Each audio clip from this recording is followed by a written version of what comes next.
Paano kung pag-ibig na lang ang tanging bumubuo sa'yo, habang unti-unti nang gumuho ang lahat? Sa episode 12 ng Second Shot at Love, isang matinding dagok ang dumating kay Yeon Gong-young, nawawala ang kanyang ama. Sa gitna ng takot, muling bumabalik ang sakit ng nakaraan nilang mag-ama, akala niya, unti-unti na siyang nakakabangon. Pero muling sinusubok ng tadhana ang kanyang puso, sa tabi niya, si Gongju, Cho Soo-young, tahimik ngunit matatag, handang damayan siya. Lalong lumalim ang koneksyon nila, lalo na ng bulong ni Yeon, "Please stay with me until the end." Habang naghahabol siya sa dilim para hanapin ang katotohanan, dumating ang mga kaibigang di niya inaasahan.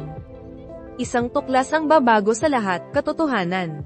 Ba ito, o panibagong liko ng kapalaran, huwag palampasin ang emosyon, ang pag-ibig na namumukadkad, at ang revelasyong babago sa lahat, episode 12, isang yugto na hindi mo matitiis ay pos.